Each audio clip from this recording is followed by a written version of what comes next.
اشرف آصف جلالی صاحب کو چیلنج کرتا ہوں، میرا مناظرہ اشرف آصف جلالی صاحب کے ساتھ ہوگا۔ بسم اللہ والصلاۃ والسلام علی رسول اللہ۔ معزز ناظرین و سامعین، ہم اہل سنت و جماعت سلفاً خلفاً یہ عقیدہ رکھتے ہیں کہ معصوم شرعی کا اطلاق انسانوں میں سے صرف اور صرف انبیاء علیہ السلام کی ذوات قدسیہ پر کیا جا سکتا ہے، جبکہ اہل بیت اطہار، صحابہ کرام اور اولیاء اعظام میں سے اللہ تبارک و تعالی جسے چاہتا ہے اسے خطاؤں اور گناہوں سے محفوظ رکھتا ہے۔ حضرت سیدۃ نساء العالمین بی بی پاک سیدہ فاطمۃ الزہرا رضی اللہ تعالی عنہا، آپ سیدۃ المحفوظین ہیں اور خلیفہ بلا فصل افضل البشر بعد الانبیاء بالتحقیق حضرت سیدنا ابو بکر صدیق رضی اللہ تعالی عنہ سید المحفوظین ہیں۔ جاگیر فدق کے معاملے میں حضرت بی بی پاک رضی اللہ تعالی عنہا کا حضرت ابو بکر صدیق رضی اللہ تعالی عنہ سے مطالبہ کرنا یہ قرآن کے ظاہری عموم کی وجہ سے تھا، اور جناب حضرت ابو بکر صدیق رضی اللہ تعالی عنہ کا انکار یہ اس عموم کی دلیل مخصص نحن معاشر الانبیاء کے تحت تھا۔ یہی وجہ ہے کہ اہل سنت و جماعت اس حوالے سے واضح موقف اور نظریہ رکھتے ہیں کہ قضیہ فدق میں نہ تو حضرت بی بی پاک رضی اللہ تعالی عنہا غلطی اور خطا پر تھیں، اور نہ ہی جناب حضرت ابو بکر صدیق رضی اللہ تعالی عنہ نے اس معاملے میں کوئی غلطی اور کوئی خطا کی ہے۔ جبکہ ڈاکٹر اشرف آصف جلالی صاحب یہ امت میں پہلے شخص ہیں کہ جنہوں نے حضرت بی بی پاک سیدہ فاطمۃ الزہرا رضی اللہ تعالی عنہا کے حوالے سے اس قضیہ فدق کے معاملے میں یہ کہا کہ جس وقت وہ فدق کا مطالبہ فرما رہی تھیں، مانگ رہی تھیں، تو اس وقت غلطی اور خطا پر تھیں۔ بعد ازاں جب علماء اہل سنت کی طرف سے ان کی گرفت کی گئی تو انہوں نے اپنے دعوے کو ثابت کرنے کے لیے مزید کئی ایسی غلطیاں کی ہیں کہ جن سے واضح طور پر عقیدہ اہل سنت سے انحراف لازم آتا ہے۔ جیلم مناظرہ کے ایپیسوڈ کے بعد اشرف جلالی صاحب کے متعلقین کی طرف سے یہ مطالبہ سامنے آ رہا ہے کہ میں لاہور اور 1000 بندہ لے کے جاؤں اور وہاں جا کر میں اس مسئلے خطا پر ان لوگوں سے مناظرہ کروں تاکہ حق اور ابطال باطل ہو اور اہل سنت و جماعت کے اندر جاری جو انتشار اور افتراء کی کیفیت ہے اس کا خاتمہ ہو۔ اس سلسلے میں میری گزارش ہے کہ واقعتاً اگر آپ لوگ مناظرہ کرنے میں سنجیدہ ہیں تو پھر دیانت اور اصول کا تقاضا تو یہ ہے کہ جس شخص نے یہ بے ادبی اور گستاخی کی ہے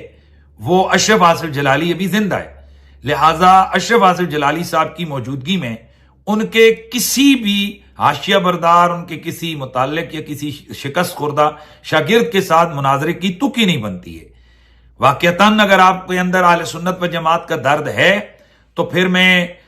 یہ اعلان کرتا ہوں اور میں چیلنج کرتا ہوں کہ پھر اشرف آصف جلالی جو ان تمام بے ادبیوں اور گستاخیوں کے قائل ہیں وہ خود میرے سامنے مناظرے میں بیٹھیں اور اپنے ان باطل نظریات اور دعووں کو ثابت کریں ادلہ شرعیہ سے، تاکہ پوری عوام اہل سنت کو اور پوری دنیا کو پتہ چلے کہ حق کیا ہے اور باطل کیا ہے اور حقیقی نظریہ اور عقیدہ اہل سنت کیا ہے۔ لہٰذا میں اس ویڈیو بیان کے ذریعے سے ڈاکٹر اشرف آصف جلالی صاحب کو چیلنج کرتا ہوں کہ وہ 48 گھنٹوں کے اندر ویڈیو بیان کے ذریعے سے میرے اس چیلنج مناظرہ کو قبول کریں اور ہم آمنے سامنے بیٹھیں تاکہ اور ہمارا مناظرہ ہو۔ وہ اپنا چیلنج قبول کرنے کا اعلان کریں تاکہ پھر آگے مزید جو مناظرے کا وقت ہے، جگہ ہے اور دیگر جو شرائط ہیں ان کی تعیین کے حوالے سے، تاکہ مزید بات کو آگے بڑھایا جا سکے۔ میں پورے پاکستان میں بالخصوص اور دنیا بھر میں موجود بالعموم تمام اہل سنت و جماعت کے جید علماء کرام، سنجیدہ لوگوں سے یہ گزارش کروں گا کہ وہ اشرف آصف جلالی صاحب کے اوپر اخلاقی دباؤ ڈالیں کہ وہ اس مسئلے کو جڑ سے ختم کرنے کے لیے وہ میرے ساتھ میدان مناظرہ میں بیٹھیں تاکہ دنیا دیکھے کہ حق کیا ہے اور باطل کیا ہے۔ اور اگر اشرف آصف جلالی صاحب میدان مناظرہ میں نہیں آتے اور میرا چیلنج قبول نہیں کرتے تو پھر یہ واضح ہو جائے گا کہ ان لوگوں کا مقصد سوائے انتشار، افتراق اور ڈرامہ بازی کے اور کچھ بھی نہیں ہے۔ ہاں، دوسری صورت یہ ہے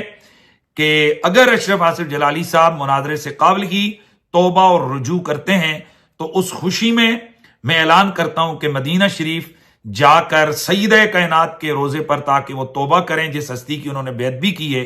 اور رسول اللہ کی بارگاہ میں بھی جا کر وہ معافی مانگیں۔ میں مدینہ شریف کا ٹکٹ میں اشرف آصف جلالی صاحب کو گفٹ کروں گا۔ بارے دیگر اس بات کو نوٹ کر لیا جائے کہ میرا مناظرہ ان تمام بے ادبیوں اور گستاخیوں کے قائل اشرف آصف جلالی صاحب سے ہوگا، بھلے وہ اعلان کر دیں، اس کے بعد وقت، جگہ اور شرائط کا تعین انشاءاللہ ہم سنجیدگی کے ساتھ اس کو انشاءاللہ ہم کریں گے۔ کسی حاشیہ بردار، کسی بھی دائیں بائیں کے شخص کے ساتھ میرا کوئی مناظرہ نہیں ہوگا، میرا مناظرہ اشرف آصف جلالی صاحب کے ساتھ ہوگا۔ اب میں دیکھتا ہوں کہ کب جلالی صاحب کے متعلقین اور پاکستان میں موجود ان کے تعلق دار اشرف آصف جلالی صاحب کو میدان مناظرہ میں اتارتے ہیں۔ والسلام علیکم ورحمۃ اللہ تعالی وبرکاتہ۔